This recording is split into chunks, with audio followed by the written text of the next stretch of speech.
ராமாபுரம் என்ற ஒரு அழகான கிராமம். அங்கு முருகன் என்ற ஒரு ஏழை விவசாயி வாழ்ந்து வந்தான்.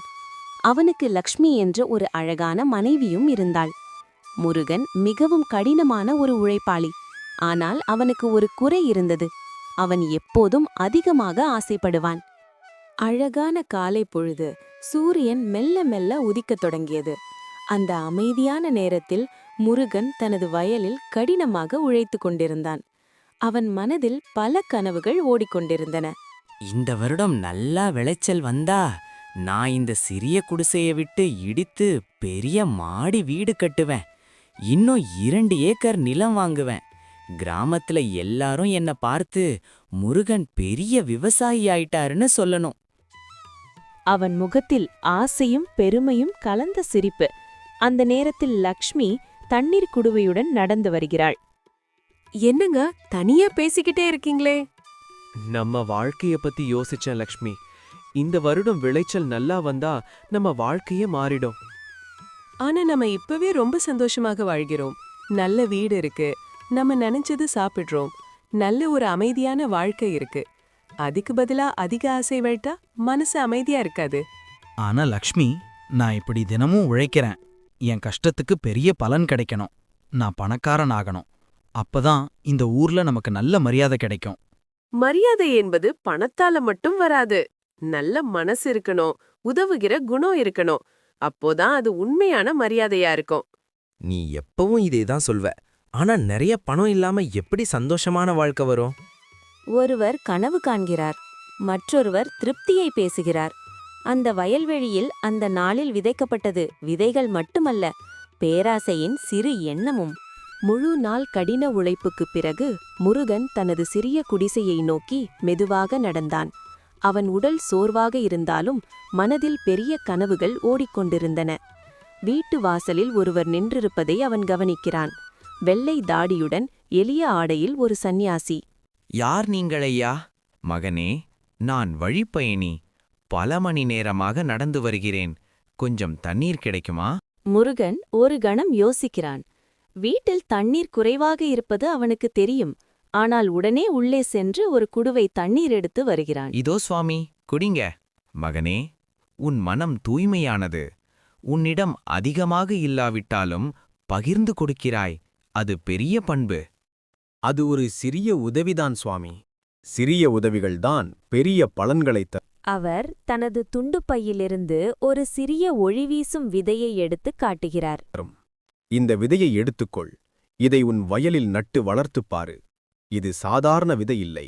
இது தினமும் ஒரு தங்க நாணயம் தரும். என்ன சுவாமி, தினமும் ஒரு தங்க நாணயமா? உண்மையாவா சுவாமி? இது எனக்கு பெரிய அதிர்ஷ்டம். நன்றி, நன்றி. அதிர்ஷ்டம் உன் கையில் இல்லை மகனே, உன் மனதில் இருக்கிறது. அந்த மாலை நேரத்தில் முருகனின் வாழ்க்கை மாறப்போகிறது.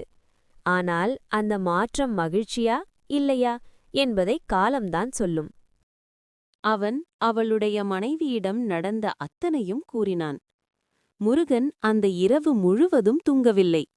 சந்நியாசி கொடுத்த விதை உண்மையா இல்லை கனவா என்ற எண்ணம் அவன் மனதில் ஓடிக்கொண்டிருந்தது.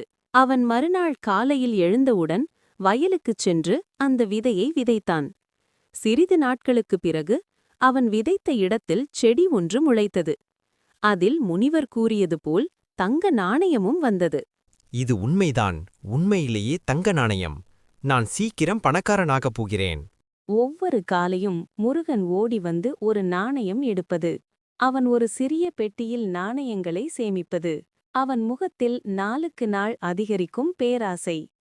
தினமும் ஒரு தங்க நாணயம் கிடைத்தது. ஆரம்பத்தில் அது முருகனுக்கு மகிழ்ச்சியை தந்தது. ஆனால் சில நாட்களில் அந்த ஒரு நாணயம் அவனுக்கு போதவில்லை. நாட்கள் கடந்தது, செடி மரமானது. ஒரு மாலை முருகன் நாணயங்களை எண்ணிக்கொண்டிருக்கிறான்.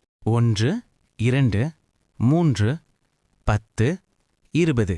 சீ, இந்த மரம் ஒரு நாளைக்கு ஒரு நாணயம்தான் தருகிறது. இது மட்டும் நமக்கு போதாது. அவன் சிந்திக்கிறான். கண்களில் பேராசை வெளிப்படுகிறது. இந்த மரத்துக்குள் நிறைய நாணயங்கள் இருக்கும். நான் தினமும் காத்திருக்க வேண்டுமா? மரத்தை கிழித்து எல்லா நாணயங்களையும் இப்போதே எடுத்துக்கலாமே. இந்த யோசனையை இப்போதே லக்ஷ்மியிலும் கூறுவோம். என்னங்க, என்ன பேசுறீங்க? இந்த மரத்தை வெட்டிட்டா உள்ளே இருக்கும் எல்லா தங்க நாணயங்களையும் இப்போதே எடுத்துக்கலாம். இனிமே நம்ம ஒவ்வொரு நாணயங்களுக்கும் காத்திருக்க வேண்டாம். அப்படி செய்யாதீங்க. நமக்கு தினமும் ஒரு நாணயம் கிடைக்குது இல்லையா? அதே போதும். பொறுமையாக இருங்கள். அதுதான் நல்லது. போதுமா? நாம ஏன் சின்ன சின்னதாக வாழணும்? நான் இப்பவே பெரிய பணக்காரனாகணும். பேராசை வேண்டாம். நமக்கு கிடைக்கிறத நன்றி சொல்லி ஏற்றுக்கொள்ளணும். இல்ல, நான் காத்திருக்க மாட்டேன். என் அதிர்ஷ்டத்தை இப்போதே முழுமையாகப் பெறுவேன். முருகன் மரத்தை வெட்ட தயாராகினான். கையில் கூர்மையான கோடாரியுடன் மரத்தருகே நிற்கிறான். மரம் மெதுவாக காற்றில் அசைகிறது. இயற்கை அவனுக்கு ஏதோ தவறாக இருக்கிறது என்று சொல்ல முயல்கிறது. ஆனால் அவன் பேராசை அவன் கண்ணை மறைத்துவிட்டது. என்னங்க, தயவு செய்து யோசிங்க. இன்னும் நேரம் இருக்கு. தினமும் ஒரு நாணயம் கிடைக்குதே, அது போதாதா உங்களுக்கு? அது போதாது. நான் இன்னும் பெரிய வாழ்க்கை வாழணும். இப்பவே எல்லாத்தையும் பெறுவேன். நான் இந்த மரத்தை வெட்டி வீழ்த்த போகிறேன். அப்புறம் நான் தான் இந்த ஊர்லயே பெரிய பணக்காரன். என்ன தடுக்காத லக்ஷ்மி.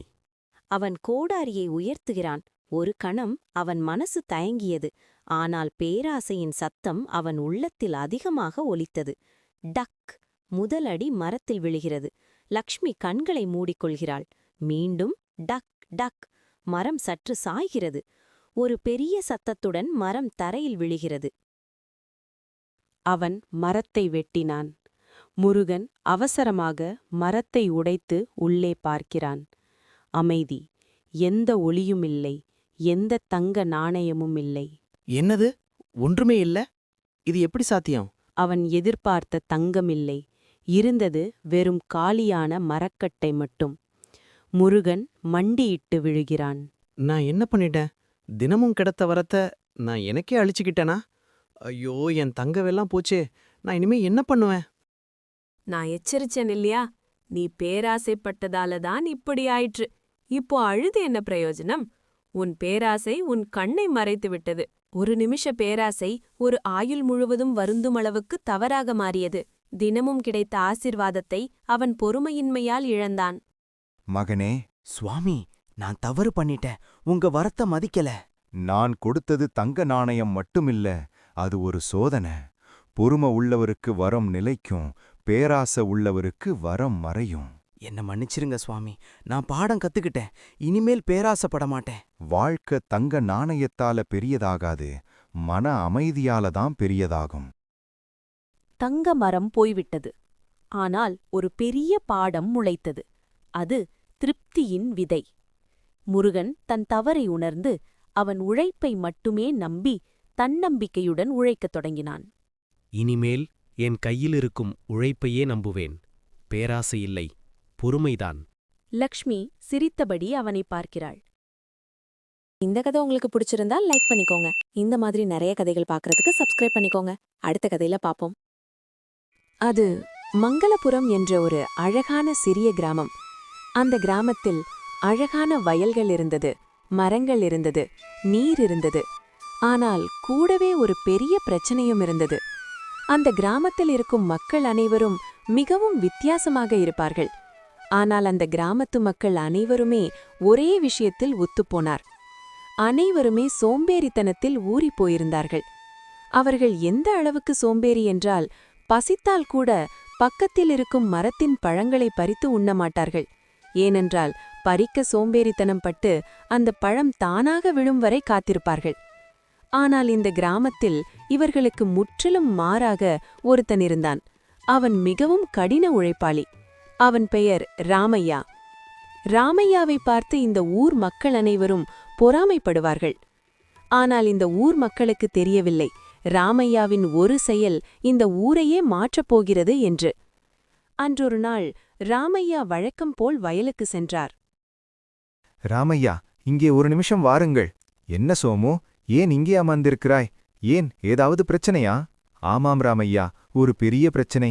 நான் காலையில் தண்ணீர் பிடிப்பதற்காக வந்தேன். நான் வந்து 5 மணி நேரம் ஆகிவிட்டது. ஆனால் என்னால் தண்ணீரை எடுக்க முடியவில்லை.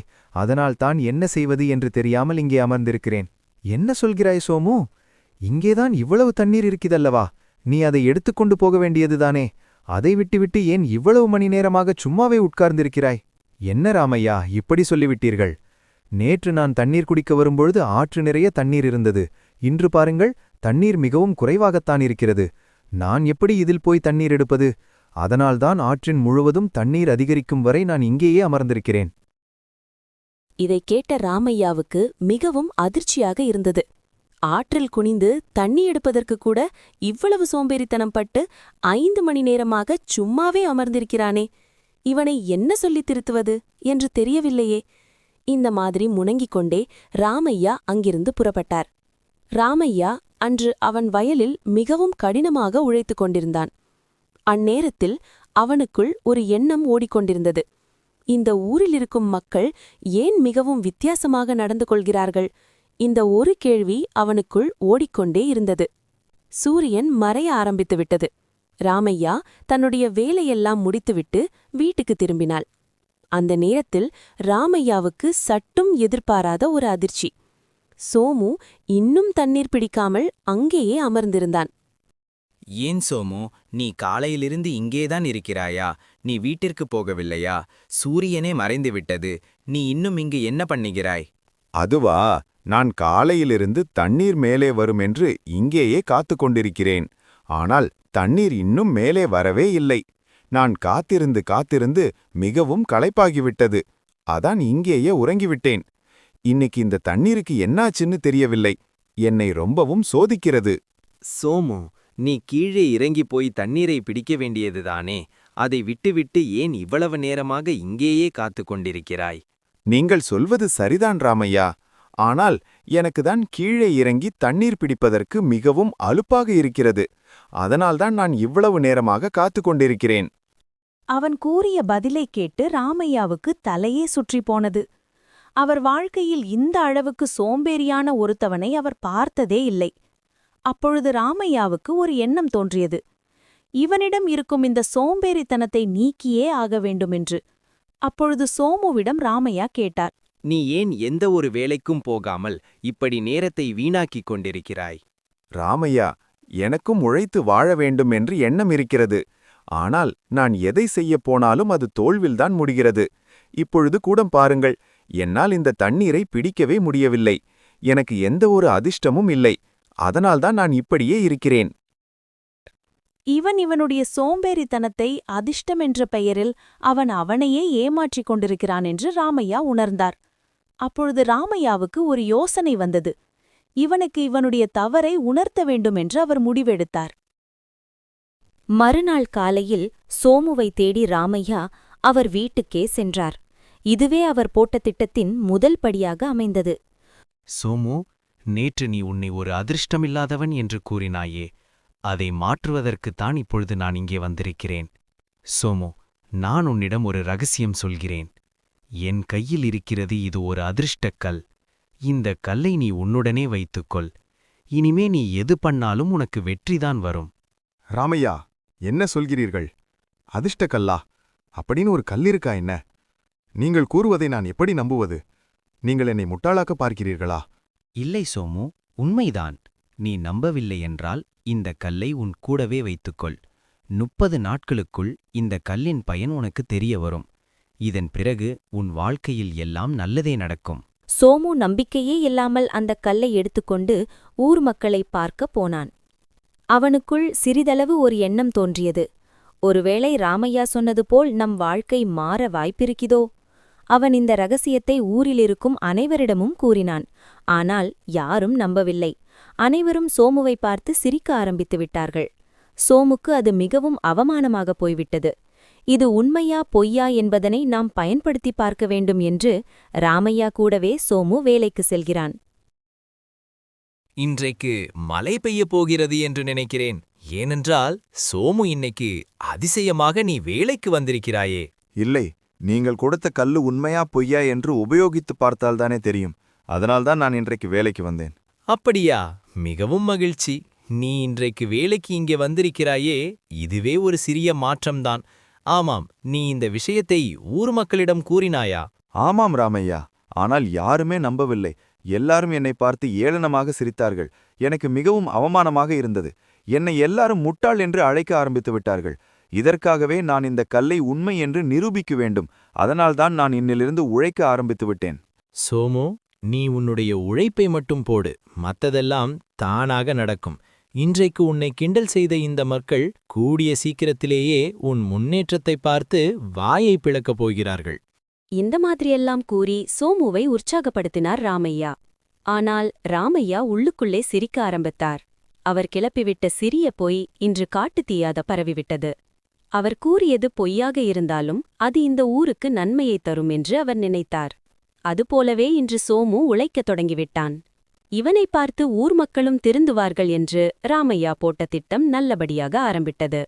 சில நாட்களுக்குப் பிறகு சோமு உழைத்ததற்கு பலனாக அவன் தோட்டத்தில் காய்கறி பழங்களெல்லாம் அறுவடை செய்ய ஆரம்பிட்டான். இதை பார்த்த ஊர் மக்கள் ஒருவேளை அந்த அதிர்ஷ்டக்கல்லால் தான் சோமுவுக்கு இதெல்லாம் நடக்கிறது என்று எண்ண ஆரம்பித்தார்கள். அனைவரும் ராமையா கிட்ட எங்களுக்கும் அதிர்ஷ்டக்கல் வேண்டும் என்று கேட்க ஆரம்பித்தார்கள். ராமையா சிரித்துக்கொண்டே அனைவருக்கும் ரோட்டில் இருக்கும் சாதாரண கல்லை எடுத்துக் கொடுத்தார். பரவாயில்லை, நம் போட்ட திட்டம் நன்றாக வேலை செய்துவிட்டது. இவர்களுடைய சோம்பேறித்தனத்தை மறந்து அதிர்ஷ்டத்தை நம்பி இப்பொழுது இவர்கள் உழைக்க ஆரம்பித்து விட்டார்கள். நான் கூறியது பொய்யாக இருந்தாலும் இந்த ஊர் மக்களைப் பொறுத்தவரை அது ஒரு அதிர்ஷ்டக்கல். கூடிய சீக்கிரத்தில் அவர்களும் இந்த உண்மையை தெரிந்து கொள்வார்கள். இப்போதைக்கு இவர்கள் உழைக்க ஆரம்பித்து விட்டார்கள். அதுவே எனக்கு மகிழ்ச்சி. இந்த கதை உங்களுக்கு பிடிச்சிருந்தா லைக் பண்ணிக்கோங்க. இந்த மாதிரி நிறைய கதைகள் பார்க்கறதுக்கு சப்ஸ்கிரைப் பண்ணிக்கோங்க. அடுத்த கதையில பாப்போம்.